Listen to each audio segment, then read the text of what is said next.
안녕하세요. 잘못된 결혼은 지옥이라는 걸 얼마 전에 깨닫고 지옥에서 걸어 나온 30대 중반 이혼녀 인사드려요. 보통의 사람들에게 결혼이란 미워도 미운 정으로 사는 것이지만 저에게 첫 번째 결혼은 정말 지옥 그대로였어요. 그래서 사연글을 통해 제 전남편과 시모에 대해 폭로해 보려고 해요. 저는 그리 잘 사는 집딸은 아니었어요. 저희 집은 부모님과 저와 제 언니 총 넷이었는데 찢어지게 못 사는 건 아니었지만 넉넉한 형편도 아니었어요. 딱 입에 풀칠할 정도로 살았죠. 부모님은 안 해본 일 없을 정도로 여러 가지 일을 많이 하셨어요. 학력이 낮아서 할 수 있는 일도 한정적이었죠. 그걸 보면서 제가 느낀 건 어찌 됐든 공부를 잘하자였어요. 잘해서 부모님 호강시켜드리자. 그 생각으로 악착같이 공부했던 것 같아요. 언니도 저도 악바리 근성이 있어서 둘 다 좋은 직장에 들어갔고 딸 둘 모두 부모님께 지극정성이라 집에 용돈도 드렸어요. 대기업에 들어가서 돈을 많이 버니 이번에는 공부가 아니라 돈을 많이 모아야겠다는 생각을 했죠. 돈 모으는 건 꽤 쉬운 일이었어요. 안 쓰는 건 어릴 때부터 습관이라 진짜 쓸 만큼을 제외하고는 다 적금을 넣었거든요. 저는 30대 중반에 결혼을 했어요. 졸업 직후부터 일하기 시작해서 결혼까지 거의 10년 동안 제가 모은 돈은 7천만 원 정도 됐어요. 더 모을 수 있었지만 부모님께 드리는 용돈도 중요했기에 그럴 수 없었죠. 그 돈을 들고 결혼할 때도 친정에서는 도움을 주지 못했어요. 서운할 수도 있었겠지만 저는 그런 것보다 부모님이 노후를 위해 저축하고 아끼는 게 더 좋다고 생각했거든요. 남편은 저와 2살 차이로 시부의 가게에서 같이 일을 했어요. 저는 남편의 착하고 순진한 모습에 마음이 끌렸던 것 같아요. 그런데 그게 착하고 순진한 게 아니라 자기 의견 없이 발언권 큰 사람에게 끌려다니며 자기 생각은 없다는 걸 나중에 알아챘어요. 여기서 발언권이 큰 사람은 시모예요. 어느 집이나 대부분의 집은 시모가 힘이 제일 크죠. 어찌됐던 며느리에게는 말이죠. 남편은 한 달에 300 안 되는 월급에 시부 가게에서 일하는데 시부모는 번화한 거리 1층, 입지 좋은 곳에 가게도 차리고 돈도 잘 버는 사람들이었거든요. 엄청 부자는 아니지만 그래도 알부자쯤은 되었을 거예요. 솔직히 남편 모습을 보고 저는 시부모도 그 비슷한 사람일 거라고 생각했거든요. 그런데 전혀 아니었어요. 시모는 완전 다른 유형의 사람이었어요. 돈은 있지만 교양은 없는 무식한 졸부. 딱 이 말이 생각나는 사람, 그런 사람들이었거든요. 저희 신혼집 들어갈 때 남편이 모아둔 돈이 없어서 시댁에서 돈을 좀 해줬어요. 아파트의 반값인 3억을 해줬죠. 대신 저는 제가 그 당시 모은 7천만 원에 나머지 대출까지 받아서 그 집을 샀어요. 남편의 월급으로는 가능하지 않아서 제 명의로 대출을 해야 했고 그렇게 하는 김에 제 명의로 집을 하기로 했어요. 결국 남편은 아무런 도움이 되지는 못했죠. 그래도 시댁이 도와준 건 무척 다행이라고 생각해요. 물론 그 생각은 곧 사라졌지만요. 시모는 그 3억을 인질로 삼았어요. 자기 뜻대로 하지 않을 때는 그 3억을 들먹였어요. 저의 신혼집인데 제 집이 아닌 것 같은 기분이었어요. 그리고 시모에 대한 짜증으로 점점 더 스트레스를 받기 시작했어요. 결혼 후 3년 차 됐을 때 그 스트레스는 완전 최고점을 찍었어요. 그리고 이혼에 대해 진지하게 생각하게 된 건 결혼 3년 차 친정 어머니의 생일날이었어요. 보통 부모님 생신에 남편과 함께 부모님 댁에 가거나 부모님과 식사를 하잖아요. 그래서 저희도 그렇게 예약을 해뒀어요. 언니네 가족과 저희 가족, 그리고 부모님을 모시고 맛있는 코스 요리집에 가기로 했거든요. 그렇게 장소며 시간이며 다 정해놨는데 그날 아침에 시모에게 전화가 왔어요. 얘, 오늘 우리 집에 좀 오거라. 오늘 손님 오기로 했는데 네가 와서 좀 거들어야겠다. 그 말에 저는 당황했어요. 약속이 잡혀 있는데 갑자기 나오라고 하니 당연히 당황할 수밖에요. 어머님, 죄송한데 저희 오늘 약속이 있어요. 벌써 한 달 전에 잡아놓은 약속인데 그이한테 못 들으셨어요? 저희 친정 어머니 생신이라서 식사하러 가기로 했거든요. 그러면 약속을 좀 미루던지 네가 좀 늦게 가면 되지 않니? 오늘 오시는 분도 겨우 시간이 돼서 여기 온 건데 너는 이 집 며느리가 돼서는 어째서 친정만 신경 써? 쥐뿔도 없는 친정에 신경 쓰느라 시댁은 아주 뒷전이네. 그 말에 화가 확 났지만 일단 참았어요. 손님한테는 죄송하지만 남편이 아무 말도 없었어요. 손님 온다고 했으면 제가 시간을 빼놨을 텐데요. 그래서 결국은 못 오겠다 이거니? 정말 기분 나쁘네. 너 시집을 왔으면 친정보다는 시댁이 우선이야. 너희 집 행사가 아무리 중요해도 시댁 행사보다 중요한 법은 없어. 왜 이런 애를 며느리로 들여가지고. 결국은 항상 듣던 말로 마무리했죠. 저는 전화를 끊고 남편에게 물었어요. 손님 오는 거 알았냐고요. 그랬더니 남편은 자기도 모르는 일이라고 하더군요. 약속을 하고 온 게 아니라 이곳에 온 김에 약속을 잡은 것 같더라고요. 솔직히 나중에 잡힌 약속이라도 그게 중요하다면 앞에 잡은 약속을 깰 수도 있다고 생각은 해요. 그렇지만 그 손님은 친인척도 아닌 시모의 지인일 뿐이었고 친정 어머니의 생일은 당연히 중요할 수밖에 없잖아요. 그래도 시모가 떽떽거리는 게 신경 쓰여서 남편에게 시댁에 가서 좀 거들어드리라고 했어요. 남편은 가기 싫어했지만 시모 성격을 알고 있으니 결국 제 발로 가더군요. 그렇게 생일을 치르고 집에 돌아와 이틀이 지났을 무렵이었어요.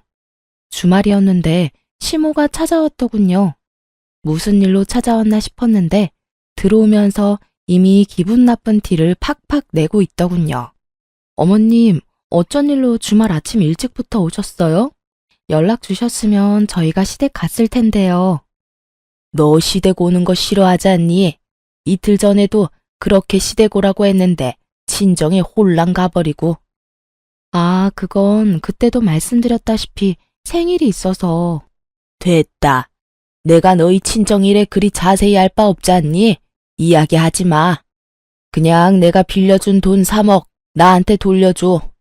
너 하는 거 보니까 내가 그거 빌려준 게 너무 아까워서 그런다. 이럴 줄 알았으면 그 돈 안 빌려주는 건데 괜히 빌려줘서는 며느리한테 무시당하는데 돈이라도 받아야 되지 않겠니? 어머님, 저 혼자 사는 집 아니고 남편도 같이 사는 집이에요. 남편 대신에 어머님 저희 집 사라고 돈 빌려주신 건 감사하게 생각해요. 그 돈도 여력이 되면 갚으려고 저희도 계획하고 있어요. 그리고 저는 어머님 무시한 적 없어요. 어머님이 뭘 어떻게 느끼셨는지는 모르겠지만 친정어머니 생신날에 시댁 못 갔다는 게 그렇게 화가 나실 일인지는 모르겠어요.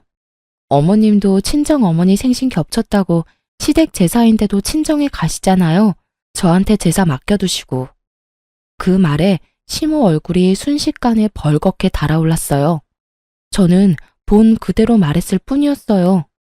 물론 여태껏 아무도 지적하지 않았던 걸 지적했을 뿐이죠. 세상에서 제일 치사한 게 음식 갖고 장난치는 거랑 부모님 욕되게 하는 거 아니겠어요? 그래서 저도 그대로 돌려드렸죠. 그랬더니 시모가 완전 발광을 하더군요. 야, 너 뭐라고 했어? 그래서 내가 친정 간다고 너 나한테 뭐라고 하는 거니?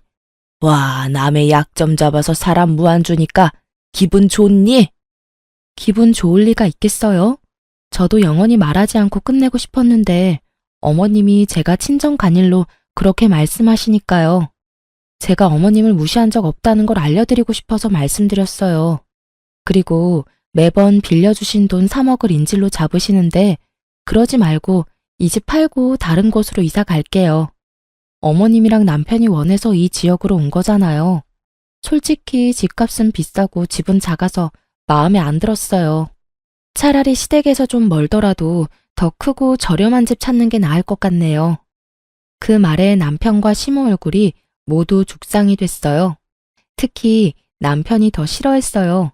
제 이야기가 나오자마자 시모를 데리고 밖으로 나가더군요. 엄마, 제발 그만 좀 해. 빌려줬으면 그냥 관심 끊고 있어. 우리가 안 갚을 것도 아니고 와이프가 열심히 돈 모으고 있다고. 그리고 엄마도 제사 안 하고 외가에 가는 건 다들 아는 거잖아. 괜히 서로 목에 핏대 세우지 말고 제발 집에 가서 좀 쉬어. 어? 결국 그렇게 시모를 내보내고 남편이 돌아와서는 제게 한마디 하더라고요. 당신도 우리 엄마한테 너무 그러지 마. 친정에서 하는 거 반만큼이라도 해봐. 그러면 우리 엄마도 당신한테 잘해줄 거라고. 솔직히 엄마가 빌려준 3억 없었으면 우리가 언제 이 지역에서 살아보겠어?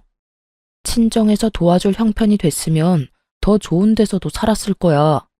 솔직하게 우리 집에 도움 하나도 안 되는 친정 우선한다고 시댁 못 간다고 하면 엄마가 화가 안 나겠어?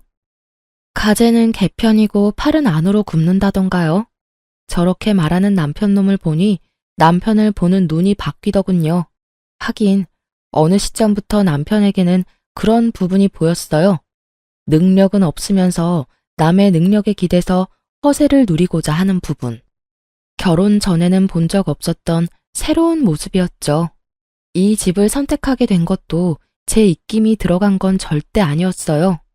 시모가 시댁과 가까우니 이 집으로 하고 싶다고 한 거였죠. 솔직한 제 심정으로는 굳이 돈만 많이 나가는 이런 집보다는 외곽이라도 이보다는 좀 저렴하고 평수가 좀 더 컸으면 하는 바람이었거든요. 그러면 시모 돈도 빌릴 필요도 없고요. 따지고 보면 3억을 인질로 삼게 된 것도 모두 시댁 탓인데 매번 피는 저만 보고 있으니 열이 받잖아요. 저도 말이 곱게 나오진 않았죠. 이런 데서 산다고 몰상식한 사람이 교양 있는 사람으로 바뀌진 않아.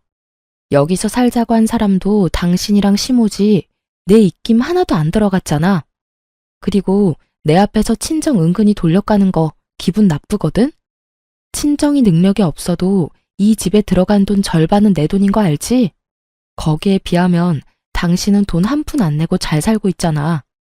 부모님이 돈 내도록 만들어서 결국 그 탓에 매번 문제 생길 때마다 3억 인질 잡혀서 나 스트레스 받게 만든 것도 짜증나는데 말 함부로 하지 말고 가려서 하라고. 제 말에 남편이 뚱한 얼굴로 입을 닫아버렸어요. 자기도 자존심이 있으니 제 말에 기분이 나빴을지도 모르죠.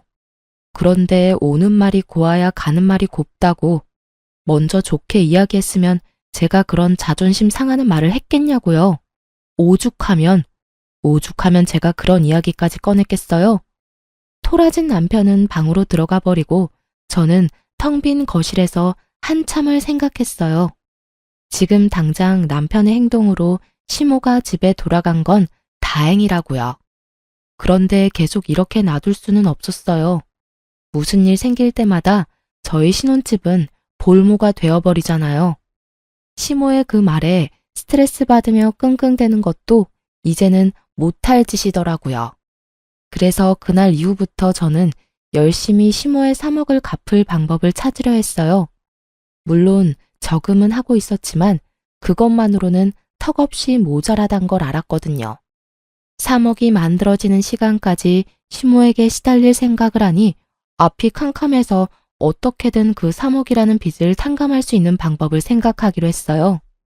그리고 그 방법은 생각보다 가까이 있었어요. 남편이 결혼 후 몇 번 제게 돈을 빌려달라고 했거든요.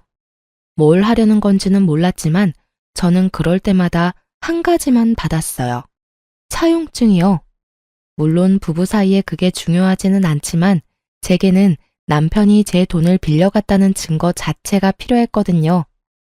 언젠가 그 남편의 부채가 저 3억을 없애줄 수도 있겠다는 생각을 했죠. 물론 지금 당장은 전혀 도움은 안 되는 빚덩어리지만요. 그 이후로 시모는 여전했어요. 매번 수틀리면 3억을 들먹이는 것도 여전했고 저를 쥐잡듯 잡는 것도 여전했어요. 그러다 결혼 5년 차쯤 되던 해에 저희 친정에 큰일이 터졌어요. 바로 언니의 투병 소식이요. 언니는 저와 나이 차이가 꽤 났어요. 하지만 그 덕분인지 저는 엄마보다는 언니 밑에서 자란 것처럼 그렇게 언니 바라기로 컸거든요.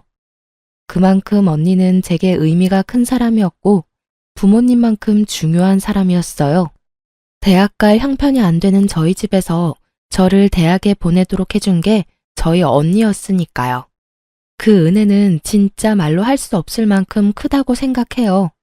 친정 엄마에게 언니의 신장이 안 좋고 이식을 해야 할지도 모른다는 이야기를 들었을 때 다음날 당장 병원으로 달려가 적합한지 검사까지 받았어요. 그리고 정말 다행스럽게도 저는 적합하다는 판정을 받았어요. 제가 이식을 해주겠다고 했더니 언니가 먼저 말리더라고요. 너 아직 애도 안 낳았어. 너한테 그런 역할 시키고 싶지 않아. 너한테서는 신장 안 받을 거야. 내가 어떻게 네 남은 삶을... 언니, 나 죽는 거 아니야. 그냥 좀 더 관리하면서 살게 될 뿐이라고. 신장 떼주고도 임신하고 애 낳는 사람 있어. 그러니까 너무 걱정하지 마. 나 몰라? 나 진짜 관리 잘할 자신 있는데? 그래도 안 된다며 거절하는 언니를 겨우 설득하고 나니 부모님이 저한테 미안하다고 고맙다고 하더라고요. 가족끼리 뭐 그러냐고 그랬죠. 솔직히 나는 다른 그 어떤 것보다 가족이 중요하다고 했어요. 가족 중 누가 아파도 나는 신장 떼줄 수 있다고. 내가 할 수 있는 거면 할 거라고 했죠. 부모님은 미안한지 내내 눈물만 훔치고 저는 공여자가 된다는 게 무섭기도 했지만 그보다 언니를 더 이상 보지 못할 수도 있다는 게 더 무서웠거든요. 어릴 때는 자매가 아니라 엄마처럼 알고 컸고 커서는 자매가 아니라 친구처럼 지냈어요. 그만큼 저에 대해 많이 알고 언니에 대해 많이 아는 저였으니까요. 그리고 그날 저녁에 저는 돌아와서 남편에게 이야기했어요. 우리 언니 신장이 안 좋아서 이식받아야 한대. 그래서 내가 해주기로 했어. 수술 날짜 잡히면 이야기해줄게. 뭐? 당신이 이식을 왜 해줘? 남편이 깜짝 놀라더군요. 그럴 수 있다고 생각했어요. 남편에게 말했죠. 언니가 나한테 어떤 사람인지 내가 연애할 때도 많이 말해줬잖아. 바쁜 친정엄마 대신 날 키워준 게 우리 언니야. 언니 아플 때 못 본 척하는 사람 되고 싶지 않아. 잠깐 기다려봐. 제 말에 남편이 다급히 제 말을 끊고는 어디론가 전화를 걸었어요. 스피커폰으로 전화를 하는 게 보이는데 시모였죠. 왜 갑자기 시모한테 전화를 하나 싶었죠. 시모가 전화를 받자 남편이 완전 폭발하더라고요. 엄마, 지금 큰일 났어. 와이프 처형한테 신장 한쪽 주기로 했대. 뭐? 그게 무슨 소리야? 당장 며느리 바꿔봐. 스피커로 듣고 있으니까 엄마가 설득 좀 해줘. 갑자기 무슨 신장 이식인지. 저는 남편이 저를 생각해서 제가 신장 이식 공여자가 되는 걸 싫어하는 줄 알았어요. 솔직히 시모가 싫어하는 것도 그런 이유라고 생각했어요. 참 순진한 생각이었죠. 얘, 너 진짜 네 언니한테 신장 떼어줄 거니? 네, 어머님. 언니 상태도 많이 안 좋고 제가 적합자이기도 하고 언니한테 신세진 것도 많으니 신장 이식해줄 생각이에요. 안 된다. 네가 왜 신장을 줘? 절대로 안 돼. 어머님, 제 걱정은 하지 마세요. 수술이 어렵긴 하지만 교수님도 실력 있으신 분이고 관리만 잘하면 괜찮다고 하셨거든요. 누가 네 몸 걱정해서 이런 말 하니? 네가 신장 떼고 나면 나중에 우리 아들, 우리 식구들 아플 때 네 신장 하나면 누가 그걸 줘? 네 신장은 남겨놔야 우리 가족들도 여차할 때 안심이지. 신장 하나 떼주고 나면 다른 이식이나 수술은 안 될 거 아니야? 그 말에 저는 순간 말을 잃었죠. 제 몸 걱정이 아니라 제 몸을 시댁 아플 때를 위한 여유분으로 생각하는 시모의 말에 제 귀를 의심했어요. 며느리가 그런 용도의 사람이 아니잖아요. 그래, 당신 잘 생각해. 솔직히 나는 당신이 공여자 되는 거 싫어. 걱정된단 말이야. 그래도 남편만은 내 몸을 생각해주는구나 싶어서 안심하려던 그때 남편이 말하더군요. 당신 이식 수술하고 나면 살림은 누가 해? 나 혼자서 밥하고 빨래하는 거 나 못해. 당신도 잘 알잖아. 당신이 해줘야 하는 데다가 당신 아파서 쉬면 월급은? 솔직히 당신이 좀 더 버는데 그 월급 없으면 우리 좀 힘들지 않아? 제 몸 걱정이 아니라 지 몸 걱정하는 남편 눈 말에 저는 다시 말을 잃었죠. 친언니가 저한테 어떤 사람인지 남편은 잘 알고 있으면서 제게 그런 말을 하는 거예요. 진짜 남편 놈 머리통 한 대 날리고 싶었어요. 시모는 그 이전의 문제였죠. 정말 대단한 모자지간이라고 생각했어요. 어쩜 둘이 똑같이 몰상식할 수 있는지. 콩콩 팥팥이라고 딱 시모 심은 데 남편 난 거예요. 저는 너무 열받아서 남편에게 말했어요. 내 몸이고 내가 알아서 할 거야. 게다가 어머님도 이상한 말씀 하시네요. 어째서 제가 시댁 식구 아플 때 이식을 해줄 거라는 전제로 이야기를 하시는지 모르겠네요. 제가 주겠다고 언제 계약서라도 썼어요? 그런 건 계약서를 안 써도 당연히 해야 하는 거 아니니? 네 남편이 지금 당장 아프다고 하면 당연히 네가 이식이든 뭐든 해야 하는 거 아니냐고. 물론 부모인 우리들이 아파도 마찬가지지. 며느리가 돼서 그런 건 당연한 거야. 그러니 친정에 신장 이식하는 건 절대 안 된다. 우리는 절대 반대야. 제가 제 가족한테 주는 게 뭐가 문제예요? 어머님, 남편이 아파서 이식할 상황이 왔을 때 제가 상황이 안 되면 시댁 식구 중에 누구 하나가 이식해 주겠죠. 왜 저한테 그걸 다 하라고 하는지 모르겠네요. 장기 맡겨놓으셨어요, 저한테? 아니면 며느리 아주 마음에 들지도 않는데 그럴 용도로 쓰려고 결혼시키셨어요? 시집 온다는 게 그런 거 아니니? 친정보다 시댁이 우선인 게 당연한 일 아니냐고. 너 항상 그런 식으로 삐딱하게 구는데 이번에는 절대로 그냥 못 넘어가. 너 그 이식 아주 하기만 해봐. 두 사람이 뭐라고 반대를 하든 저는 이식할 거예요. 이미 날짜도 다 잡아놨고요. 저는 그렇게 말하고 대화하기 싫다는 듯 집을 나와버렸죠. 저런 인간들을 가족이라고 데리고 있는 제가 너무 불쌍하고 비참하더라고요. 제 가치가 그것뿐이라는 듯 말하는 시모와 남편이 너무 짜증나고 열받았어요. 집에 돌아오니 꼬치꼬치 언제 수술이냐고 묻는 남편에게는 대답조차 해주지 않았어요. 분명히 반대하면서 방해할 게 뻔해 보였거든요. 그리고 제 예상 그대로 시모와 남편은 어떻게 알아냈는지 이식 수술날 집 앞에서 저를 막고 섰어요. 가지마. 너 경고했어. 별것도 아닌 집안에 네 몸뚱이 주는 거 나 용납 못해. 그 몸 고스란히 시댁 가족을 위해서 관리나 하라고.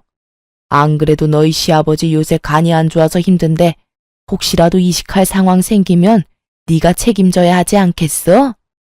이런 식으로 몸 상태 망가뜨리는 거 난 용서 안 할 거야.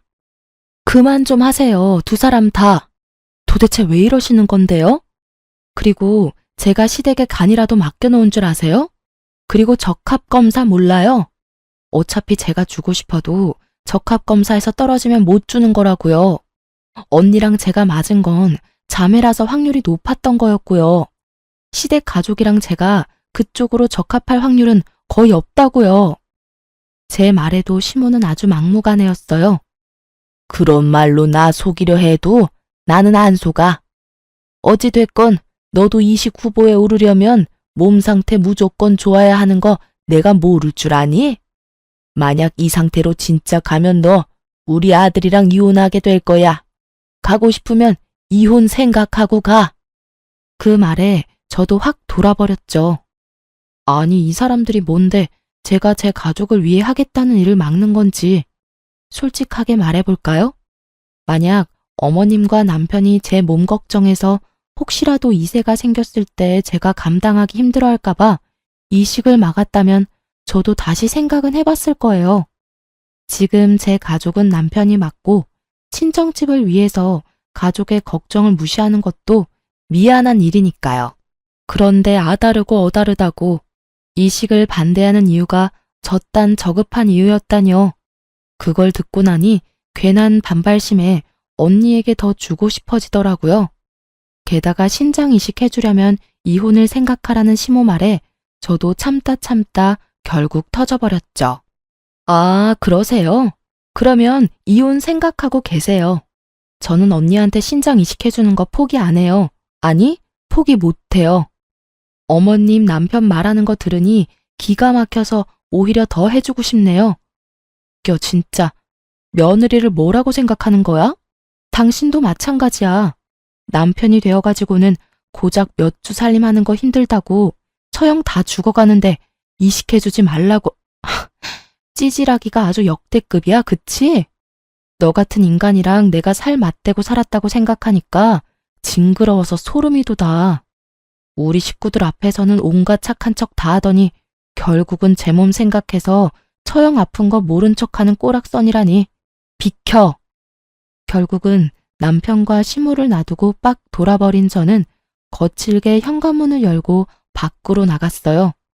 뒤에서 시모가 고래고래 고함을 질러대더군요. 오냐! 누가 후회 하나 두고 보자! 너 신장 하나 주고 얼마나 잘 살 수 있겠어?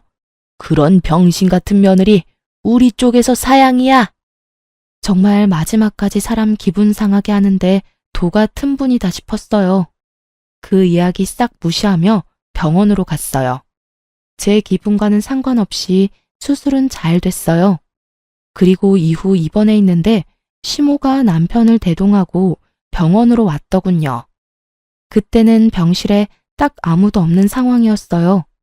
친정 부모님이라도 있었으면 저 대신 욕을 해주셨을 텐데 천하의 지랄 맞은 성격인 저라도 아플 때 그 사람들 얼굴을 보니 만사가 다 귀찮아지더라고요.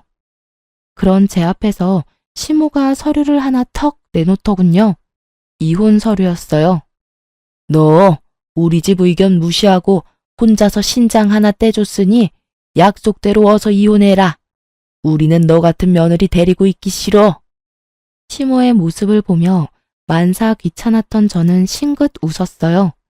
감정 없이 웃는 건 힘이 하나도 안 들잖아요. 예, 이혼해 드릴게요. 쇳불도 당김에 빼라고. 이렇게 직접 오셨으니 제가 지금 당장 써드릴게요. 당장 가져가서 접수시키세요. 저는 그렇게 말하며 그 자리에서 환자 침상에 있는 식탁을 꺼내 서류에 빈칸들을 채워나갔어요. 아주 흔쾌히 서류를 작성하는 제 모습을 보던 시모는 그 모습마저도 마음에 안 들었는지 저한테 한마디 더 붙이더라고요. 그리고 너희 신혼집에 넣어준 돈 3억 당장 갚아. 너한테 그런 돈 투자했다는 거 생각하니까 억울해 죽겠어. 그 돈으로 재테크를 했으면 돈을 더 벌었겠지.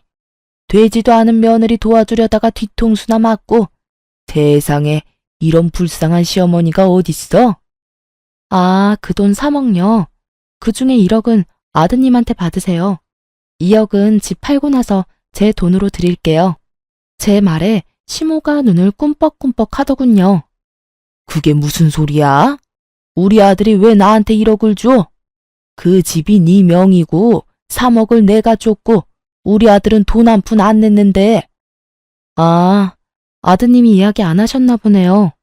당신 어머님한테도 이야기 안 했어? 그런 말을 안 하면 곤란하지.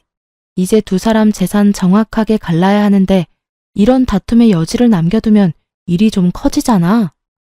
제 말에 남편은 꿀먹은 벙어리가 됐어요. 기세 좋게 시모 앞세워 들어올 때는 그런 생각 들지도 않았나 보죠. 당신 집 담보로 돈 1억 빌려갔잖아. 그거 빌려가서 코인 하다가 망해서 다 날렸고. 어차피 지금 당장 돈 없지? 그치만 부부끼리 빌린 돈이고.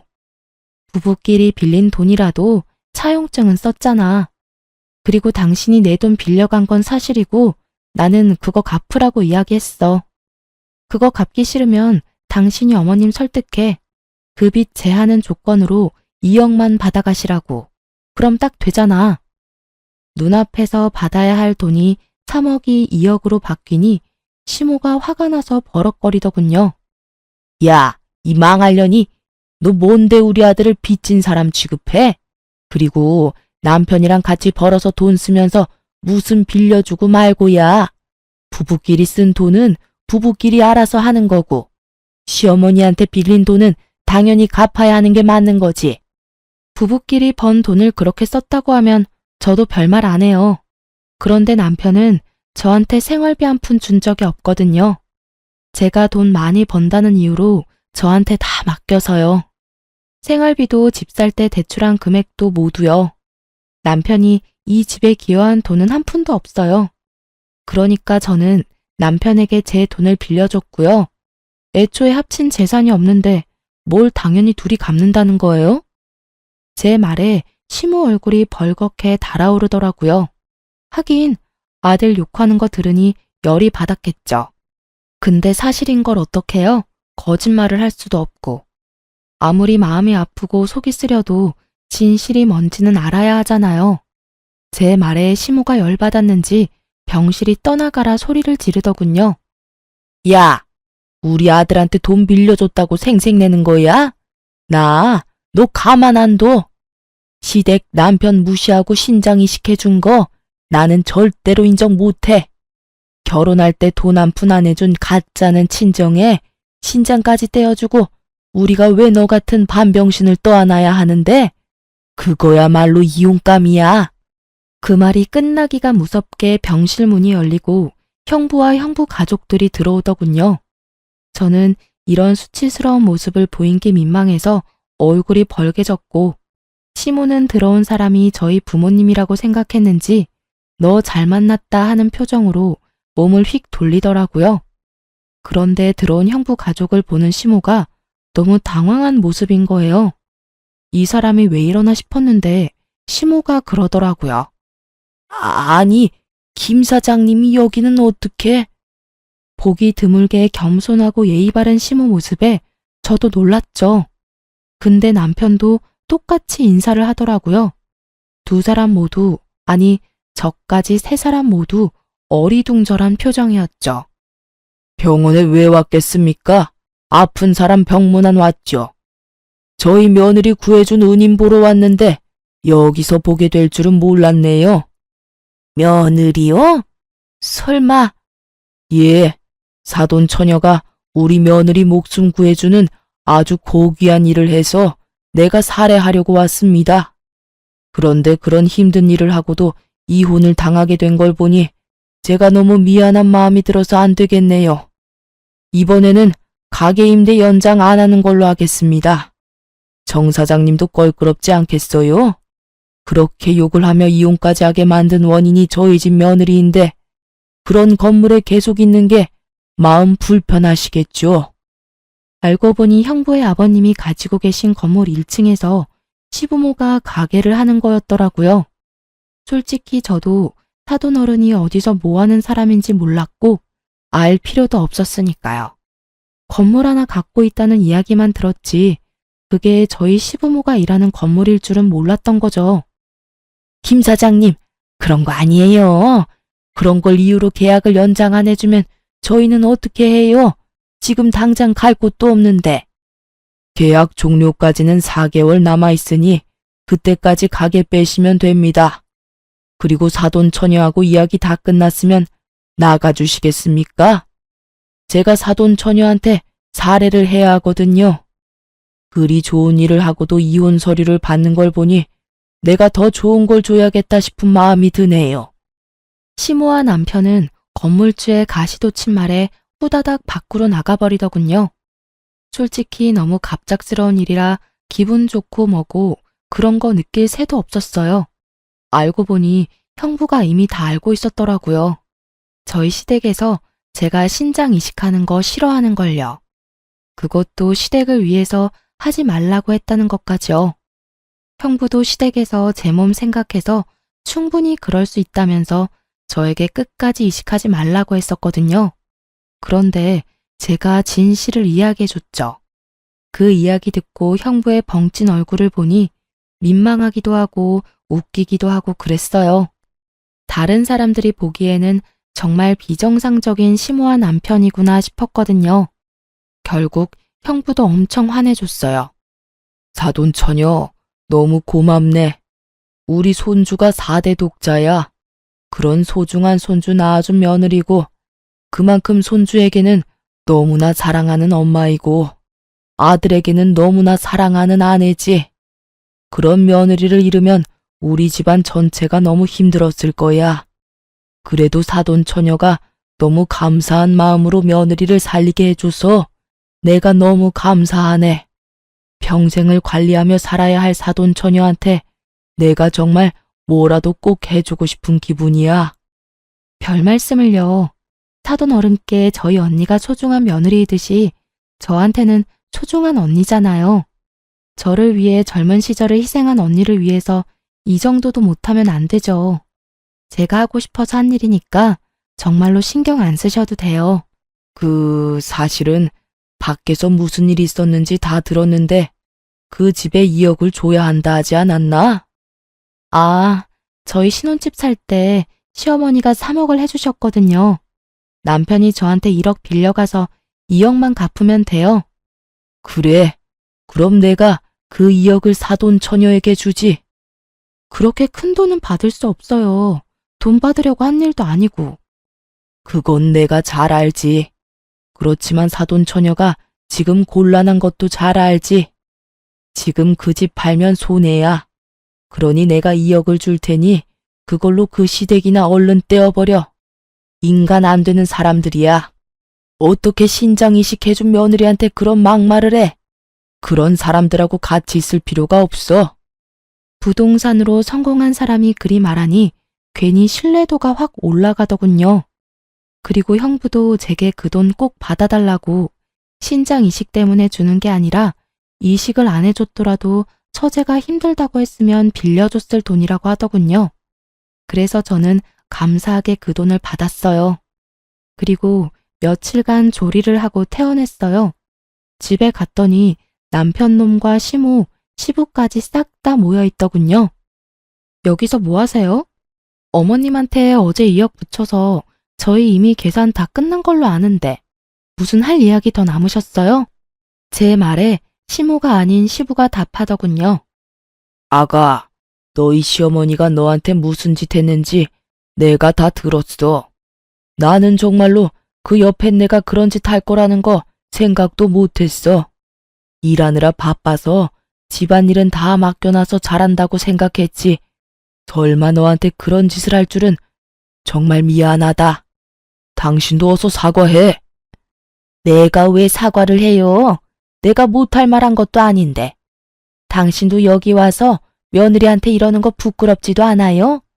다른 데 가서 장사 잘하면 되지 굳이 왜 거기서 해야 되는데요? 왜 가게 입지 때문에 내가 며느리한테 사과까지 해야 하냐고요? 딱 보니 견적 나오더군요. 시부는 건물주의 계약 연장 불가 통보를 받고 화가 나고 당황해서 제게 찾아와 그걸 좀 어떻게 해달라고 제게 부탁이라도 해볼 심산으로 온 거였더라고요. 그런데 시모는 자기들이 번 돈이 얼만데 다른 데 가서 해도 그만큼 버니 굳이 며느리한테 사과할 필요 없다는 생각인 거고요. 당신 진짜 이동한다고 다 잘 된다는 보장이 어딨어? 애초에 당신이 며느리한테 그런 짓만 안 했어도 우리한테 문제가 생길 일은 없지. 여기 입지가 얼마나 중요한 곳인데 장사의 장자도 모르는 당신이 뭘 안다고 이 난리야? 여기서 이러시지 마세요. 저는 어머님한테 돈 2억 드렸고 여기는 이제 제 집이에요. 그러니까 초대 안 한 분들 다 나가시고요. 특히 당신 당장 짐 싸서 시댁으로 가. 꼴도 보기 싫으니까. 버럭하는 제 목소리에 남편과 시부모는 결국 제 집에서 나갔어요. 제가 사과를 받아주던 받아주지 않던 사돈 어른께서는 계약 연장 절대 안 된다고 말씀하셨으니 그 부분은 본인들이 책임져야 하는 거잖아요. 제가 부탁한다면 들어는 주시겠지만 제가 왜 그런 부탁을 해요? 그 사람들 뭐가 좋아서요? 결국 그렇게 저는 이혼하고 자유의 몸이 되었죠. 하지만 그것도 정말 잠시였어요. 형부가 혼자 사는 저에게 친구를 소개시켜줬거든요. 처음에는 정말로 제 건강을 위해서 소개시켜준 사람이었어요. 괜찮다고 하는데도 형부는 제 몸 건강을 엄청 신경 썼거든요. 그러면서 친구 중에 의사가 있는데 그 친구가 잘 봐줄 거라며 소개해줬어요. 저는 정말 남녀로 만난 게 아니라 의사와 환자로 만났는데 결국은 만난 지 2년 안 되는 시점에 재혼까지 하게 되었어요. 저희가 결혼할 때 형부가 더 좋아해줬어요. 그 정도로 형부가 저희 둘을 신경 많이 썼다는 증거겠죠. 그렇게 재혼하고 몇 년 안 돼서 친정아버지를 데리고 남편 병원에서 진료를 보려고 기다리고 있었어요. 그런데 거기서 의도치 않게 전 시모를 만난 거예요. 솔직히 전 시모가 사는 동네 근처라 언젠가는 마주칠지도 모르겠다 생각은 했는데 재혼한 남편 병원에서 마주치니 당황스럽더라고요. 그런데 시모는 대뜸 저희를 보더니 비웃더라고요. 그래, 우리 말 안 듣고 신장 하나 떼어주고 나니까 골골거리지? 그럴 줄 알고 우리가 너 말린 거야. 혼자서 다닐 수도 없어서 부모까지 대동하고 다니기는. 아주 잘 됐네. 몸 다 망친 거 보니. 우리만 망한 게 아니라서 속이 다 시원해. 어찌나 고소한지. 너 잘 사는 꼴 봤다면 내 억장이 다 무너졌을 거다. 거 봐라. 내가 주지 말라고 했을 때 주지 말았어야지. 뭐가 대단하다고 이혼까지 하고. 네가 뭔데? 너 따위가 뭔데 우리 아들을 이혼남으로 만들어? 누가 누굴 이혼남으로 만들었다고 저러는지. 이혼 서류 가져와서 눈앞에 들이댄 것이 본인이라는 걸 기억 속에서 까맣게 잊으셨나 보더라고요. 그 말에 제가 발끈해서 한마디 하려는데 아버지가 말리더군요. 허허, 걱정해줘서 고맙습니다. 그런데 우리 딸은 아픈 게 아니고 제 건강검진을 위해 병원까지 같이 따라와 준 겁니다. 그리고 이 병원도 남의 병원은 아니고요. 우리 사위가 여기서 일해요. 이전에 사위가 돈 한 푼 벌어다 주지도 않고 비트코인인가 뭔가로 마누라한테 빌린 돈만 날리는 무능력한 남자였던지라. 이혼하고 의사 사위랑 재혼하게 돼서 너무 다행이지요. 뭐라고요? 이 양반이 정신이 나갔나? 어디서 남의 아들한테 무능력하다 어쩌다 말이 많아요? 진짜 명예훼손죄로 한번 감옥에 들어갔다 나와 볼래요? 시모가 소리치는데 의사 가운 입은 지금의 남편이 저와 아버지에게 다가왔어요. 장인어른, 오래 기다리셨죠? 이제 곧 들어가시면 될 것 같은데 혹시 이분은 아는 분이신가요? 그냥 지나가는 아줌마인데 우리한테 아주 악담을 퍼붓지 뭔가. 우리 딸한테 막말을 해서 내가 좋게 다이르고 있던 중이지. 내가 저 아줌마를 잘 알거든. 얼마 전에 가게도 망하고 자식 농사도 망했거든. 그래서 마음이 많이 아픈 사람이야. 아버지의 그 말에 저는 웃지도 못하고 시모는 얼굴이 달아올라서는 입만 달싹거리다가 결국은 찍소리도 못하고 도망쳐버리더군요. 2번 다시 남편 병원은 오지 않을 것 같더라고요. 친정아버지는 시모에게 한 방 먹인 게 기분이 좋았는지 검사받는 내내 허허허거리시고 저는 시모의 그 도망치듯 떠나는 모습이 떠올라 솔직히 속이 시원했어요. 이혼하고 나서 자유의 몸이 된 게 너무 즐거웠지만 한편으로는 걱정도 많이 했어요. 건강 상태가 나쁜 상태로 이혼을 진행했어야 했고 혼자 집에 있는 것도 힘들었어요. 하지만 다른 가족들이 정말 잘 도와줘서 이혼도 건강도 잘 정리된 것 같아요. 자존심 때문에 혼자서 모든 걸 하려고 했다면 결국 망하는 건 저였을지도 모르죠. 그렇지만 주변의 도움을 많이 받을수록 점점 저는 더 평온하게 살 수 있게 됐어요. 지금의 남편과 언니, 형부에게 너무 고마워요. 그리고 돈 빌려준 걸로 사람을 매번 괴롭히는 전 시모와 돈 한 푼 안 주면서 시모 능력에 빌부터 뭐든 자기 위주로 생각하는 전 남편과 손절한 게 다행이었죠. 지금도 그때를 생각하면 열이 확 오를 때도 있어요. 그걸 참고 살았다면 제정신으로 살지 못했을 거라는 생각도 많이 들 정도예요. 이혼은 가볍게 결정할 일은 아니에요. 그렇지만 내 남은 인생을 어떻게 사는지를 결정하는 일이긴 하죠. 결혼이 인생의 가장 중요한 선택이듯 이혼도 남은 인생을 어떻게 보낼 수 있을지를 선택하는 중요한 분기점이 될 수도 있어요. 글을 쓰면서 많은 생각이 교차했지만 결국에는 이혼은 참 잘했다 싶어요. 마음이 편안하다는 건 그 무엇보다 중요하거든요. 남들 눈에는 별거 아닌 일들이 제게는 너무도 힘들고 큰 일이었듯 어떤 이유로 이혼하든 그것은 그 사람에게는 아주 큰 이유가 있는 거라고 생각해요. 이혼 전에는 그런 생각 못 했거든요. 경험하고 나서야 보이는 것들이 또 있는 것 같아요. 쓰다 보니 글이 길어지게 됐네요. 읽어주신 분들 감사합니다.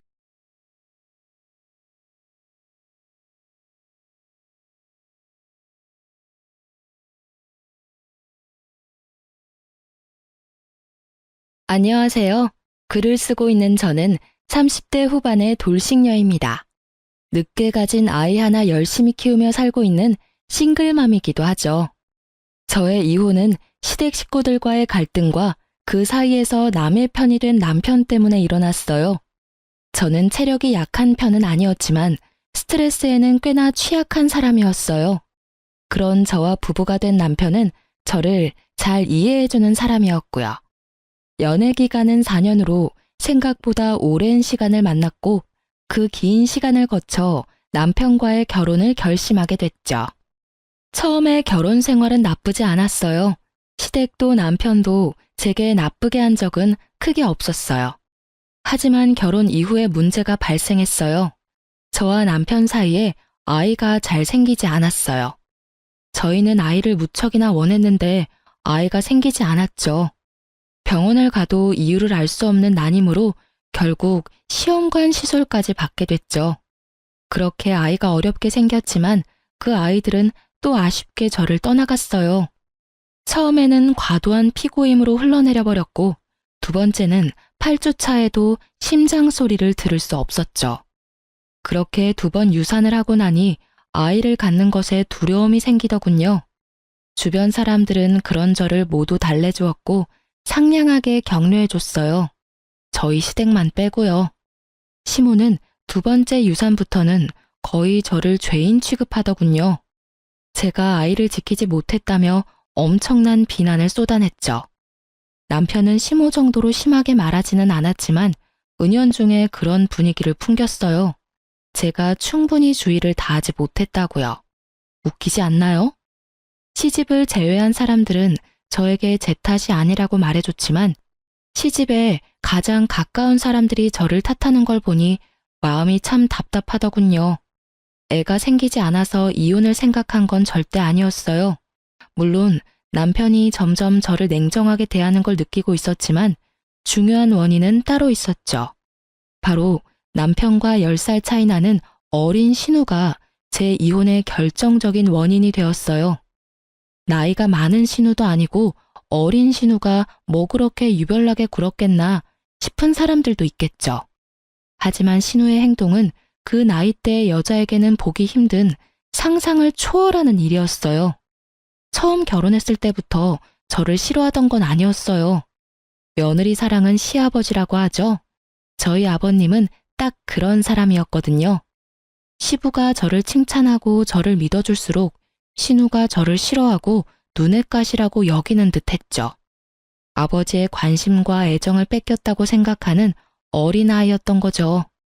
그런 점을 알았기에 저는 신우를 더 챙겼어요. 하지만 모든 일에는 선이라는 게 있잖아요. 신우와 시모는 그 선을 넘어버렸어요. 그건 제가 2번째 유산을 했을 때였어요. 너무 힘들고 아팠어요. 그런 마음을 드러내는 것도 죄송스러운 마음에 최대한 마음을 다스려 시댁으로 갔어요. 주차 때문에 저 먼저 내려서 시댁 집으로 올라왔고 남편은 주차해놓고 오기로 했거든요. 시간은 복도식 아파트라 복도 쪽에 안방 창문이 붙어 있어요.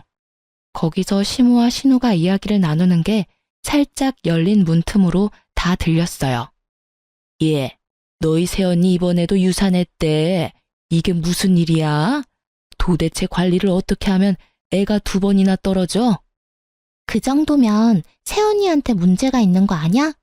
애가 안 생기는 거면 오빠 탓할 수도 있지만 애가 생겼는데 그걸 유지를 못하는 건 오로지 세연이 탓이지. 그래, 네 오빠 탓은 하나도 없겠지. 아무리 봐도 며느리 문제가 분명해. 진짜 남들 다 잘 갖고 잘 나는 애 하나를 못 낳아서는, 게다가 별나기는 얼마나 별난지 몸이 안 좋아서 명절날에도 못 온다고 하더니 그거 그냥 쉬고 싶어서 안 온 거 아니야? 맞을걸? 솔직히 명절에 잠깐 온다고 애 떨어지는 것도 아닌데 잠깐 얼굴 비추고 가면 될 걸 그걸 안 된다고 우기더니 결국은 또 유산했잖아. 너무 쉬워서 유산한 거 아냐? 저의 유산에 대해 하나도 모르는 사람 둘이서 떠드는 걸 듣고 있자니 심장이 벌렁거리며 눈에서 왈칵 눈물이 났어요. 억지로 참았어요. 그들이 하는 말 중에 진실은 하나도 들어있지 않았지만 그래도 참기로 했어요. 제 잘못이 없다고 의사가 아무리 말해줬지만 두 번의 유산은 저를 죄인처럼 만들었거든요. 죄인이 무슨 할 말이 있겠냐 싶어 참기로 했어요. 그렇게 마음을 다스리고 겨우 눈물이 멈췄을 때 남편과 만나 같이 시가로 들어갔어요. 신우는 인사도 안 하더군요. 그러려니 했어요. 뒷담화하는 사람이 오히려 웃으며 반기면 더 소름 돋을 테니까요. 차라리 싫어하면 싫어하는 티를 내는 게 심플하니 낫다고 생각했죠. 두 번째 아이를 유산시키기 싫어서 차 타는 것도 피하려 했던 제가 명절에 일부러 시가에 오지 않은 것은 사실이었어요. 하지만 친정에도 가지 않았고 오로지 집에서 누워만 있었어요. 다 아이를 지키기 위함이었지만 결국에는 사라져버렸죠. 이날 시가를 방문한 건 명절 때 오지 못한 것을 대신해서 선물과 용돈을 들고 찾은 거였어요.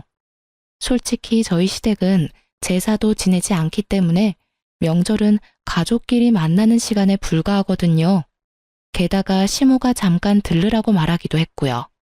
시모가 무슨 이야기를 하려나 싶었는데 상상하기도 싫은 말을 꺼내더군요.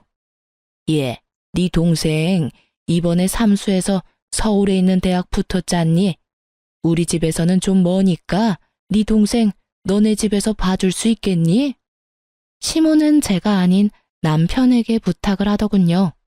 신우를 돌보는 것이 제 소관이 될 것을 알면서도 남편만 허락하면 될 거라는 생각으로 그렇게 하신 것 같았어요. 남편도 그 순간 제 눈치를 살짝 보더군요. 자기가 돌보는 게 아니란 걸 아니까요. 저희 집에서 지내면 밥하는 것도 제가, 빨래하는 것도 제가, 청소하는 것도 제가 해야 하는 걸 남편은 잘 알고 있으니까요. 남편이 저를 쳐다보기에 제가 먼저 시모에게 한마디 했어요. 어머님, 저희 집에 방도 모자라고 아가씨 오셔도 갑갑하기만 할 거예요.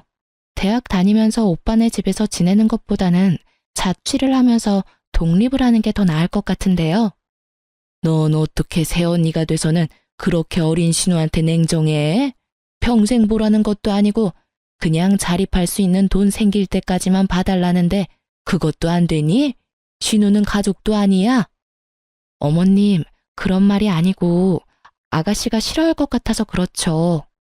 오빠는 편하게 생각해도 저에게는 아직 어색하니까요. 전 전혀 그렇지 않은데요? 오빠 집에서 사는 것도 갑갑하지 않고 좋아요. 절 싫어하는 건 새언니겠죠. 솔직히 저한테 그리 좋은 감정은 없잖아요. 제가 신우니까. 여보, 동생 자립할 때까지만 부탁하자. 동생도 좋다고 하잖아. 나도 동생 혼자 다른 데서 사는 것보다는 우리 집에서 사는 게 더 마음 편하고. 이 자리에 제 편은 아무도 없었죠. 시부라도 있었으면 나았을까요? 그렇지만 시부도 저보다는 딸이 더 중요하지 않겠어요? 결국은 저도 체념했어요. 대신 약속을 받았죠. 집에 있을 때 사고는 치지 말라고요. 그리고 신우는 다음 날부터 저희 집에 들어왔어요. 신우는 큰 사고는 치지 않았어요. 하지만 정말 별나게 굴었죠. 매번 술에 쩔어서 늦게 들어오고 어떤 날은 술 때문에 아파트 엘리베이터에 구토를 해서 제가 다 치워야 했던 때도 있었어요. 그뿐만 아니었죠. 제 물건을 자기 것처럼 쓰더라고요. 특히 제가 가지고 있는 명품을 제 것처럼 쓰는 걸 보고 주의를 한번 준 적이 있었는데 그걸 어떻게 이야기했는지 남편이 오히려 저를 혼내더군요. 당신은 어른이 돼서 어떻게 애한테 그렇게 심하게 대해? 애가 당신 가지고 있는 거 부러워서 하루 정도 쓸 수도 있지. 그게 그렇게 화내고 욕할 일이야? 내가 욕하고 화냈다고? 나는 그냥 아가씨한테 주의만 줬어. 그리고 누가 애야? 아가씨 22살이야. 남의 물건을 주인에게 말하지 않고 사용하는 건 잘못됐다는 걸 알 나이라고. 근데 뭔데 당신은 내 탓하는 건데? 결국 이 일로 남편과도 사이가 틀어졌어요. 분해서 열받는 제게 더 황당한 일이 일어난 건 몇 주 뒤였어요. 저희 집 현관문을 누가 두드리더군요. 나가보니 제 또래의 여자가 한 명 서 있더군요. 누구세요? 그러는 그쪽은 누구세요? 여기 사는 사람 어딨어요? 당신 그 여자 언니야? 당장 당신 동생 나오라고 해. 갑자기 소리치는 여자를 보며 저는 당황했어요. 갑자기 나타나서 무슨 말씀을, 혹시 저희 신우한테 볼 일이 있어서 오신 거예요? 이 집에서 저보다 어린 나이의 여자라면 신우밖에 없으니까요. 신우? 그런가 보네요. 여기 사는 여자가 내 남편이랑 바람났거든요. 새파랗게 젊은 게 남의 남편 꼬셔서는. 여기 사진 보세요. 제가 지금 미치지 않게 생겼냐고요. 정말 지금 집에 없어요? 그 말에 저는 충격을 심하게 받아버렸어요. 신우에게 남자친구가 있다는 건 알았어요. 선물을 받아오거나 늦게 들어올 때도 많았으니까요. 그런데 불륜이라니. 사진을 보니 신우가 확실하더군요. 우리 아가씨가 불륜이라고요? 그게 확실해요? 확실하지 않으면 제가 집을 왜 찾아왔겠어요? 그년 지금 없는 거 확실해요? 지금 학교 수업 갔을 시간이라. 아니, 도대체 집에서 교육을 어떻게 시키길래 이제 막 대학 들어간 여자애가 30대 중반의 남자를 꼬셔요? 난 절대로 그 여자 용서 못해요.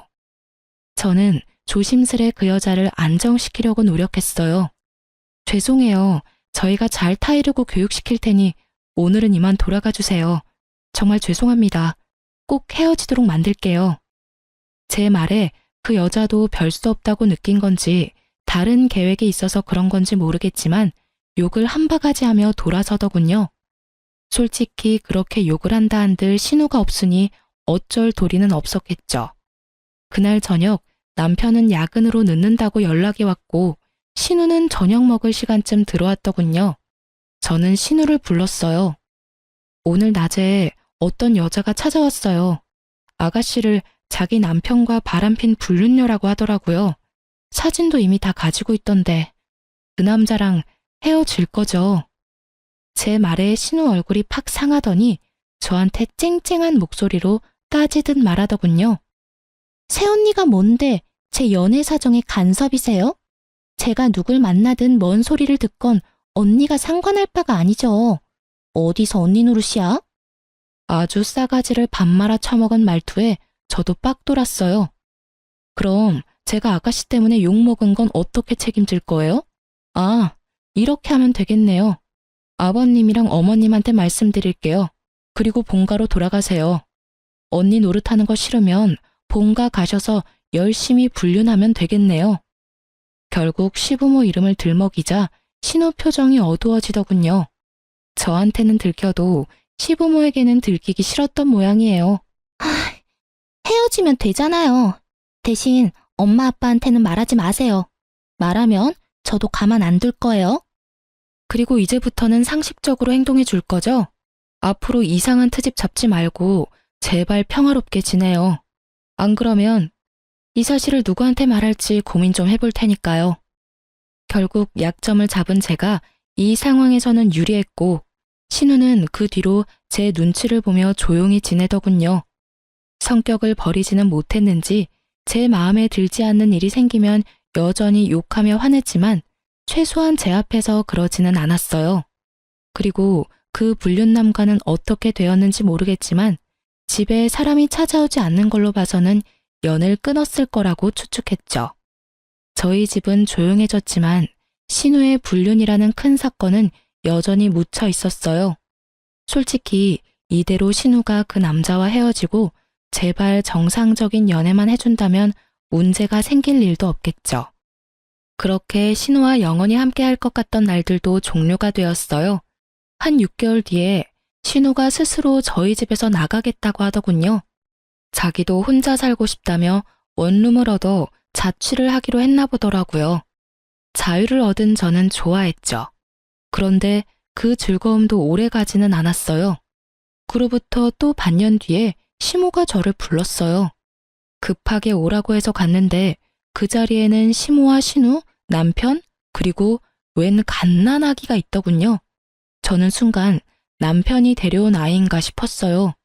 제가 아이를 낳지 못하니 남편이 어디 가서 애를 데려왔나 하고 우울한 생각이 들었거든요. 사실 이날은 제가 아침에 임신을 확인한 날이었어요. 다만 초기 유산이 잦았기에 이번에는 안정기에 접어들 때까지 임신 사실을 밝히지 않을 예정이었죠. 그런데 아이를 보니 순간 당황했어요. 누구 아이예요? 네 신우 아이다. 같은 대학교에 잠깐 사귄 남자친구 사이에 생긴 아들인데 그 집에서는 애 낳지 말라고 했다더구나. 나도 애 포기하려다가 너희 애 없는 거 알고 그냥 낳으라고 했어. 너희 집에 애 주면 되겠다 싶어서. 어차피 우리 집 피를 이은 아인데 네가 데려가서 키워주거라. 신우는 아직 결혼도 안 한 애라 호적에 애 올라가 있으면 시집도 못 가. 너도 애는 너하고 인연 없다고 생각하고 여기 있는 애나 잘 키워. 다시 임신한다느니 어쩐다느니 하면서 속 시끄럽게 하지 말고. 아가씨 아이라고요? 누구 아이예요? 시모는 모르는 눈치였고 신우는 제 질문의 의도를 잘 알아챘어요. 저는 이 아이가 설마 그 불륜남의 아이인가를 묻는 거였어요. 그런데 얼마 전까지 제 눈치를 보며 조신하게 행동하던 신우가 예전에 그 싸가지 없는 년으로 돌아갔더군요. 방금 못 들었어요? 엄마가 이야기했잖아요. 제 남자친구 아이라고요. 어차피 언니 애도 못 만드는데 이럴 땐 나한테 고맙다고 하고 애 데리고 가야 하는 거 아닌가? 솔직히 언니 애 없는 거 스트레스 받잖아요. 그럼 나한테 고마워해야지 애를 주는데. 그리고 내가 이대로 미혼모 되게 놔둘 거예요? 당연히 새언니가 나를 도와야죠. 당당하게 이야기하는 꼴을 보니 부하가 치밀어 오르더라고요. 애가 없으면 없는 대로 살면 되는데 왜 제가 남의 애를 키워요? 그것도 아가씨 애를? 전 못해요. 하고 싶으면 어머님이 애 호적에 넣고 키워주세요. 제 말에 시모가 화를 버럭 내더군요. 너 정말 끝까지 협조 한 번을 하네? 내가 분명히 말했지. 결혼도 안 한 신우 시집 못 가게 막는 애라고. 그러면 당연히 네가 도와줘야 하는 거 아니야? 애 앞길 막으려고 작정했어. 아가씨 앞길 막은 게 왜 저예요? 생각도 없이 임신하고 출산한 아가씨가 본인 앞길 막은 거죠. 그리고 자기가 저지른 일 뒷감당을 왜 아니, 내가 해야 하는데요. 정말 말도 안 나오네요.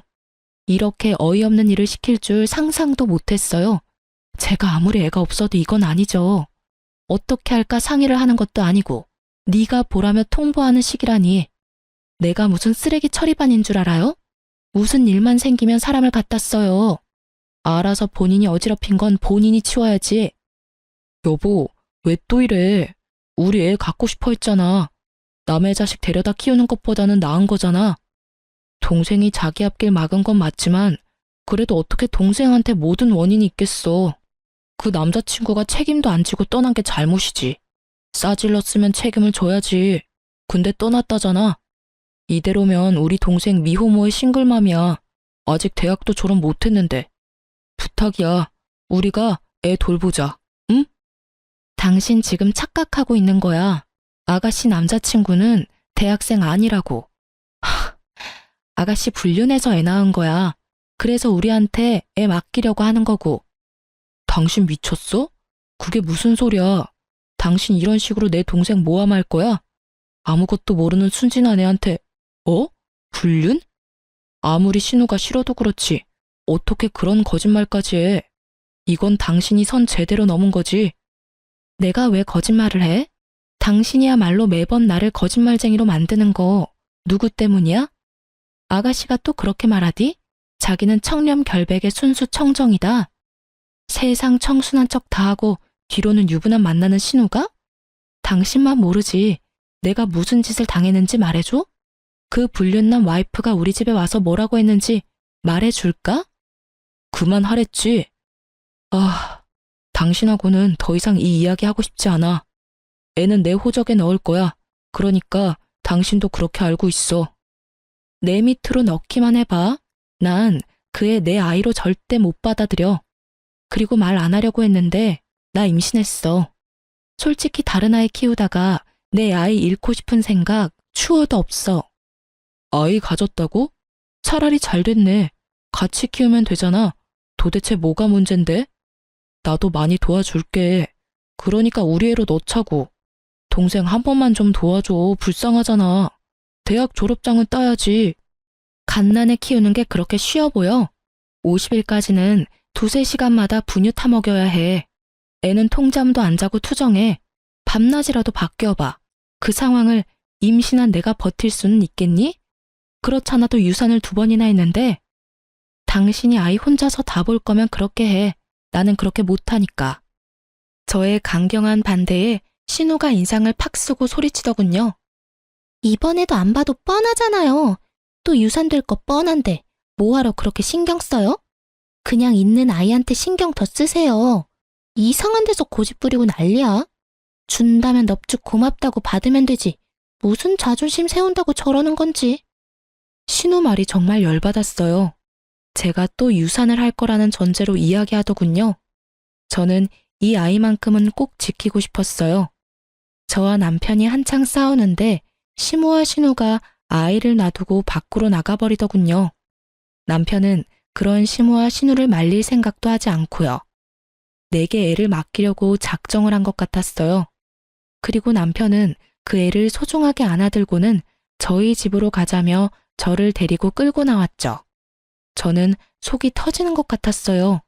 일부러 정붙일까봐 애는 보지도 않았죠. 남편 놈을 보면서 그때 생각을 굳혔어요. 이혼하기로. 말도 더럽게 안 통하고 나를 믿지도 않고 신우한테 깜빡 속아가지고는 사람을 거짓말쟁이로 만드는 남편. 제 쪽에서 사양이었어요. 게다가 유산 2번으로 사람을 죄인 취급하고 어렵게 아이 임신한 거 축복도 해주지 않는 이 집안 사람들 모두 제 상식 밖이라 감당이 안 되니까요. 이놈의 집구석 의리 지키며 있을 필요 없다는 생각이 들었어요. 아주 절실하게 그렇게 저도 준비를 했어요. 최대한 제게 유리하게 이혼할 수 있는 방법을 여러모로 많이 생각해봤죠. 사실 이틀 전에 집에 있을 때 등기를 하나 받았거든요. 이거다 싶었어요. 저는 그것과 미리 작성해둔 이혼 서류를 가방에 넣어두고 남편에게 말했어요. 신우에게 직접 줘야 할 게 있으니 시댁으로 가자고요. 등기인데 주인이 직접 받아야 한다는 이유로 말이죠. 그랬더니 남편이 살짝 생각하더라고요. 저는 남편에게 아이 혼자 보는 거 괜찮으면 나 혼자 다녀오겠다고 했죠. 그랬더니 남편이 아니라고 자기도 아이와 같이 가겠다고 하더군요. 겉으로는 별말 안 했지만 속으로는 아주 기분 좋았어요. 계획대로 할 수 있을 것 같았거든요. 솔직히 이번에 시모와 신우가 일부러 시부 없는 시간을 골라서 저를 부른 것 같다는 느낌을 받았거든요. 그렇다면 시부는 이 사건을 모르고 있다는 거고, 그렇기 때문에 제가 시부에게 다 말할 생각이었어요. 그리고 겸사겸사 저한테 이런 미친 짓을 한 신우도 혼내줄 생각이었죠. 시댁에 애 데리고 갔더니 시부가 반가워하시더군요. 남편이 시부에게 아이를 보여줬어요. 그래, 안 그래도 내가 다 들었다. 너희들 기관에서 아이를 입양하기로 했다고? 몸 힘든데 잘 생각했어. 손주도 좋지만 며느리 네 몸 안 아픈 게 최고야. 네가 애쓰는 것 같아 말은 안 했다만 걱정 많이 했어. 어디 아이 얼굴 좀 보자. 그 말에 마음이 찡했어요. 절 생각해주는 건 시부뿐이더라고요. 그런데 그와 동시에 시모와 신우에 대한 화는 더 치밀어 올랐어요.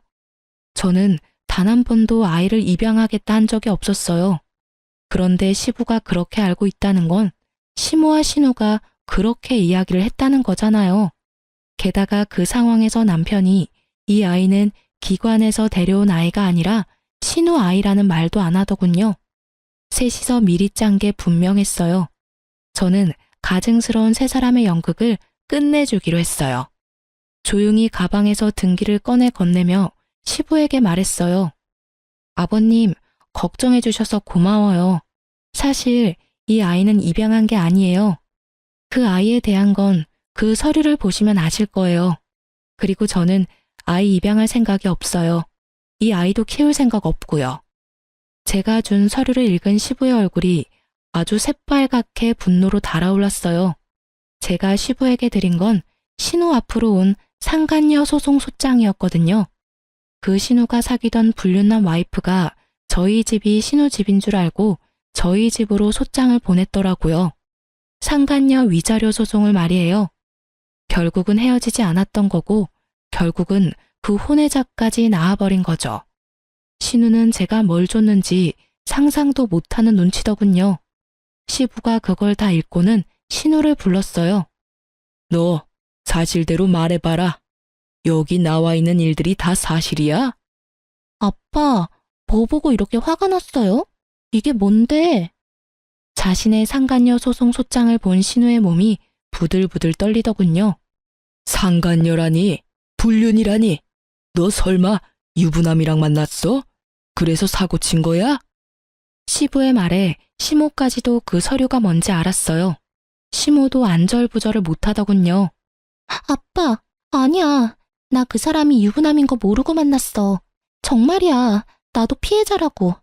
나는 그 사람이 결혼한 줄 정말 몰랐어. 아가씨, 거짓말하지 마세요. 결국 거짓말하면 다음에 또 거짓말을 해야 하잖아요. 그리고 그 거짓말에 저까지 거짓말쟁이가 돼야 하고요. 며느라가 그게 무슨 말이냐? 왜 네가 거짓말쟁이가 돼? 너 이 일에 대해 알고 있어? 사실은 아가씨 저희 집에서 맡았을 때 불륜남의 와이프가 저희 집에 와서 난리쳤었거든요. 아가씨 당장 데려오라며. 집 앞에서 소리 지르고 그거 죄송하다 사과하고 다시는 못 만나게 하겠다고 다짐까지 받고 돌려보낸 게 저예요. 제가 아가씨한테 그 사람하고 관계 빨리 청산하라고 했는데 결국은 제 말은 듣지도 않았고요. 그때 아버님 어머님한테 말씀드리려고 했는데 아가씨가 절대 말하지 말아달라고 신신당부를 해서 말을 못했어요. 너 혼자서 사고 친 것도 모자라서 며느리한테까지 그런 일 당하게 만들었어? 넌 도대체 뭐라고 돌아다닌 거야? 아빠, 내 말 좀 들어봐. 그 사람 와이프랑 이혼하겠다고 하고 나 만난 거예요. 그래서 나도 만났지. 그리고 조만간 그 남자랑 와이프 이혼하면 내가 진짜 와이프 될 건데 뭐가 문제예요. 그 사람이 나 사랑한다고 했어. 뭐? 지금 그딴 생각하는 것 자체가 글러먹은 게지. 그 남자가 그래서 이혼을 했어? 아님 이혼 소송 중이야? 그 남자 와이프가 너한테 위자료 소송할 정도면 그 남자도 이거 알았을 텐데. 너 대신 상간녀 위자료 비용 갚아준다고 하든? 그건 아니지만 앞으로 그렇게 하겠다고. 역시 신우는 그 남자의 놀잇감 정도였고 남자는 본처와의 삶을 살기로 결정한 거였겠죠. 솔직히 신우가 스스로에게 자신이 있었다면 아이를 우리에게 넘겨줄 필요가 없잖아요. 그 아이를 이유로 남자를 압박하면 될 일인데 애를 저희한테 맡길 때부터 본인도 느꼈을 거예요. 불륜남의 변심을. 아이고 이 녀석아. 유부남이 하는 말을 어째 그래 고지 곧대로 믿어? 아니야. 아니라고. 오빠가 뭐라고 좀 해줘봐. 그렇게 치면 나도 피해자요. 그 남자가 속이고 접근한 거라고. 너 정말 불륜이었어? 너 아니라고 나한테 이야기했잖아. 그런데 불륜? 그럼 너 설마 이 아이도 불륜으로 낳은 아이야? 남편의 충격받은 말에 더 충격을 받은 건 시부였어요. 시부는 우리 애가 그 불륜남 애일 거라고는 상상도 못하고 계셨거든요. 너 설마 이 아이도 불륜으로 낳은 아이야? 너 도대체 뭔 짓을 하고 돌아다닌 거야? 상대방이 너를 속였다고 해도 중간에 본처가 와서 난리를 쳤다는 걸 알았으면 거기서 모든 걸 끝냈어야지. 왜 여기까지 질질 끌고 왔어? 씨, 이게 다 새언니 때문이에요. 왜 저 소장을 여기 가져오냐고요. 그렇게 나한테 한 방 먹이고 싶었어요? 그런 생각은 없었어요. 그치만 아가씨도 남편을 속였잖아요. 불륜남 애를 남자친구 애라고 말했잖아요. 그리고 어머님과 둘이서 아버님 모르게 저한테 아이까지 맡기려고 했고요. 저는 분명히 애 데려가지 않겠다고 했는데 강제로 놔두고 가셨죠. 오빠는 그 애가 아가씨가 남자친구 사이에서 나온 애라고 생각하고 데리고 오겠다고 한 거였거든요. 그런데 그게 거짓말이었으니까요. 그리고 아버님도 이 집이 어떻게 돌아가는지 아셔야 하니까 알려드리러 온 거예요. 제가 뭐 잘못했어요? 제 말에 사색이 된 건 신우보다는 시모였어요. 시모는 표정 자체가 굉장히 안 좋았어요. 너 이런 식으로 우리 딸한테 복수하는 거야? 애가 아무리 네 마음에 들지 않게 행동했다고 해도 어른이 돼서 아랫사람 허물을 감춰주지는 못할 망정 이렇게 소문을 다 내도 되냐고. 그렇게 감추는 바람에 일이 이렇게 된 거 모르세요? 어머님, 잘못된 거 고쳐줄 생각을 해야지 감추는 데만 급급하면 자기가 뭘 잘못했는지도 모른 채 어른이 되어버리잖아요. 결국 시모의 화살이 저를 향했고 저는 그 화살이 이제는 무섭지도 않았어요. 말이 안 되는 말뿐이니까요. 결국 시모 말을 듣고 있던 시부가 시모에게 한마디 버럭했죠. 당신 지금 이 상황 다 알고 있었어? 당신 딸이 지금 불륜으로 애 낳고 그 애를 며느리한테 강제로 맡기로 했다는 게 사실이냐고. 거기에 당신도 가담을 했어? 어? 아유, 여보, 아니에요. 제가 뭘 알았겠어요. 저는 그냥 딸애가 임신했다는 이야기만 듣고 애 앞길 망칠까봐 며느리한테 애 잠시 맡기려고 한 것뿐이에요. 그러니까 당신은 딸이 불륜 저지르는 건 몰랐다. 딸이 애를 낳은 것만 알았고 그런데 애는 며느리한테 줬다. 이거야? 예, 여보. 저는 정말 아무것도 몰랐어요. 그냥 애는 며느리 주면 좋아하겠다 싶어서 그랬던 거고요. 당신도 애 앞길 막는 거 걱정되잖아요. 아직 창창한 나이에 애 엄마 되면 앞으로 시집도 취직도 제대로 못할 거 분명한데. 며느리가 싫다고 했다며? 아니, 내 자식 키우는 것도 어려운 일인데 그것도 결혼도 안 한 시누이가 불륜으로 낳은 아이를 기르라고 하면 당신 같으면 기분 좋겠어? 왜 그렇게 못됐어? 마음을 왜 그렇게 모질게 쓰냐고. 생각이 있는 거야 없는 거야? 어깨 위에 그건 장식이냐고. 그러면 나한테 이야기를 했었어야지. 왜 뭐든 다 며느리 어깨에 짊어지우려고 하냐고. 그게 당신한테 말하기에는 좀. 그리고 우리 딸이 이렇게 된 거는 다 며느리 잘못이에요. 아니 애랑 같이 살면서 관리를 철저하게 했어야지. 어쩜 애한테 신경을 하나도 안 써주면 이런 일이 벌어져요? 이럴 줄 알았으면 며느리한테 맡겨놓지 않는 건데. 제 탓하기 전에 잘 생각하세요. 저는 이미 어머님께 아가씨 맡기 싫다고 말했어요. 이런 일은 예상한 건 아니지만요. 그리고 아가씨와 관련된 건 남편이 책임지기로 했는데 왜 저한테 불똥이 튀는지 모르겠네요. 그리고 이미 저희 집 왔을 때부터 그 불륜남 만나고 있었어요. 찍힌 사진만 봐도 상대방이 가지고 있는 카톡 내역도 저희 집 오기 전에 있었던 일들이거든요. 제가 관리하고 말고 할 것도 없었고 제가 신우에 대해 뭐라고 하면 남편이 저한테 엄청 난리쳤거든요. 애가 그럴 수도 있지 왜 그렇게 화내냐고요. 그 뒤로는 주의도 주지 않았고요. 제 말은 다 거짓말이라는데 제가 무슨 말을 더해요? 시모가 필사적으로 자신과 신우 탓이 아니라고 시부에게 변명하는 데에는 다 이유가 있었어요. 시부는 시모와의 결혼이 재혼이었거든요. 시부의 전처는 젊은 남자와 바람이 나서 돈까지 들고 아들 내버려 두고 집 나갔다고 하더군요. 그래서 시부는 불륜이라는 걸 가장 싫어하고요. 그걸 알고 있으니 빨리 딸아이가 불륜으로 낳은 아이를 눈앞에서 치워버리고 싶었던 거예요. 그것도 모르고 남편은 두 모녀에게 이용당한 거고요. 어떻게 구슬렸는지 제 말은 믿지도 않았으니 대단한 사람들인 거죠. 당신 딸 관리를 왜 며느리한테 맡겨? 그래놓고 지금 나한테 며느리가 잘못했다고 이야기하는 게 말이 되냐고 지금. 불륜? 어이가 없어서. 앞으로 당신 딸한테는 10원 한 장 안 줄 테니까 이제부터 알아서 살아. 내 딸처럼 키워보려고 했더니 아주 근본부터 썩었네. 내가 뭘 싫어하는지 그렇게 잘 알고 있는 당신이 자식을 이따위로밖에 못 키웠다는 것도 아주 큰 실망이야. 도대체 뭘 가르쳤길래 외동딸이 저 따위로 큰 거야? 시부 말에 시모는 부들부들 떨며 빌더라고요. 여보, 제발 용서해줘요. 나는 진짜 아무것도 몰랐어요. 애가 그런 일 한 줄 몰랐단 말이에요.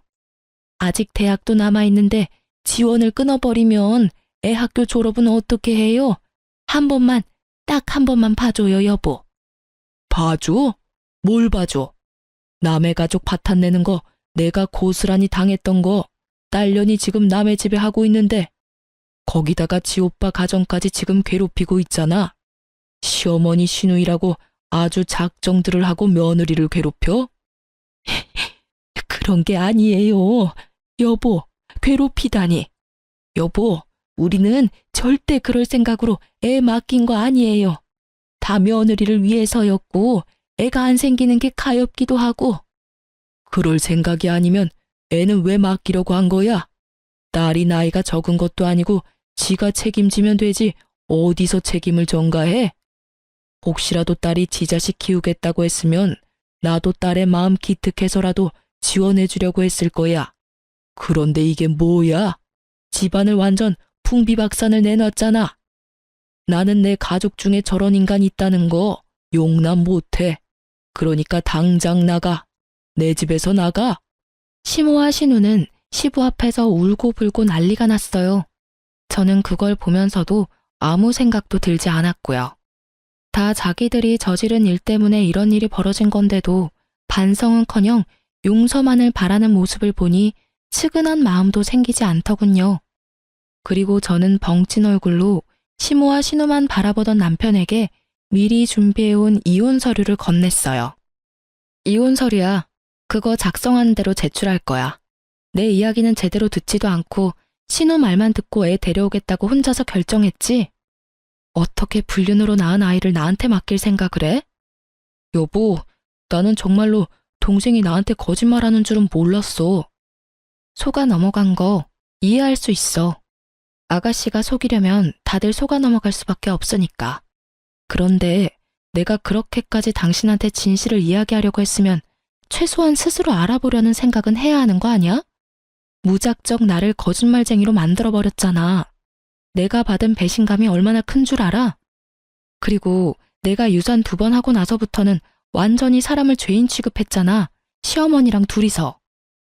나는 더 이상 그런 취급 받으면서까지 결혼 생활 유지하고 싶지는 않아. 여보, 다시 생각해봐. 이대로 이혼한다고 당신한테 좋은 거 하나도 없어. 당신 아이까지 생겼는데 몸 더 챙겨야지, 응? 내가 다 할게. 내가 당신 대신 다 해줄 테니까 이혼하자고 말하지 마. 내 애는 내가 알아서 키워. 왜? 또 유산할 거 뻔한데 뭐하러 잘해주니? 당신이 아는지 모르겠는데 어머님이랑 아가씨는 그렇게 생각하더라? 어차피 나한테 문제 있어서 유산되는 거고 그걸로 유별난 척 다 한다고. 당신도 그렇게 생각하는 거 다 알아. 행동에서 그게 보이거든. 그러니까 애한테 신경 쓰지 마. 어차피 또 잘못될 거라고 생각하고 있잖아. 그러니까 관심 꺼. 넌 내 애한테 신경 쓰지 말고 신우 애한테나 신경 써. 저와 남편의 대화를 듣고 있던 시부가 다시 버럭했어요. 지금 너희 뭐라고 했어? 지금 며느리 임신했어? 너는 그걸 알면서도 며느리한테 애를 보낸 거야? 이 미친놈이. 아우 속 터져 속 터져. 집구석이 완전 개판이야. 넌 도대체 뭐하는 인간이야? 도대체 뭔 짓을 어떻게 하면 며느리 입에서 이혼하자는 이야기가 나와? 그것도 임신한 며느리한테서. 그날 시댁 분위기는 정말 엉망진창이었어요. 시부는 열에 뻗쳐서 씩씩대고 있었고 신우와 시모는 생각보다 큰 시부의 분노에 눈치만 보고 있었죠. 남편은 제가 이혼하자고 할지 예상도 못해서 그런지 당황한 기색이 역력했고요. 바구니의 아기는 빽빽 울어대고요. 저는 그런 시댁 사람들에게 말했어요. 아버님, 죄송해요. 저도 제 애를 지키려면 이렇게 할 수밖에 없어요. 이해해 주셨으면 좋겠어요. 그리고 아가씨, 어머님, 두 분이서 제 욕하는 거 처음부터 알았어요. 제가 이혼하니까 속 시원하시죠?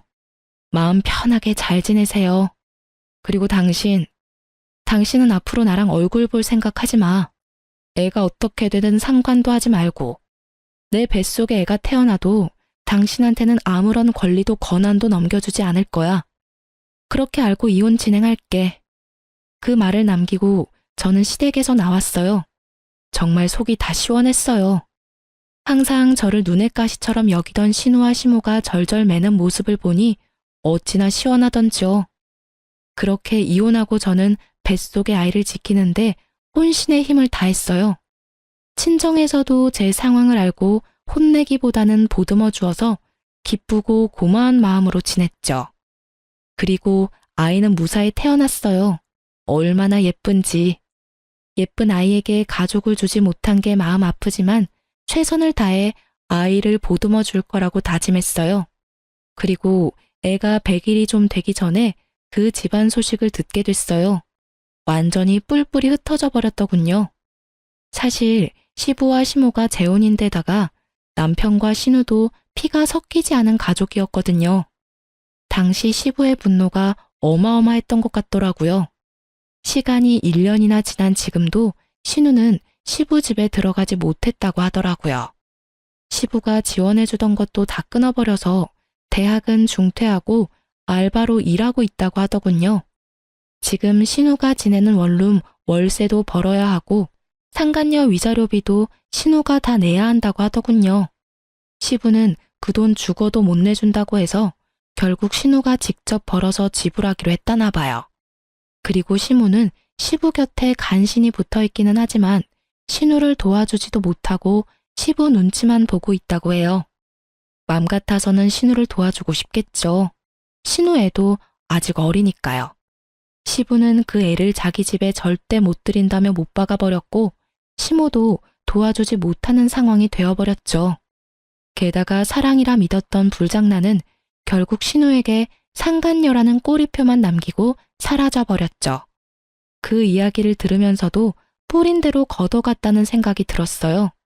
그리고 애 100일 잔치 때문에 전 남편이 일하던 건물에 갈 일이 생겼어요. 사실 전 남편은 시부 명의의 건물에서 관리인으로 일하고 있었거든요.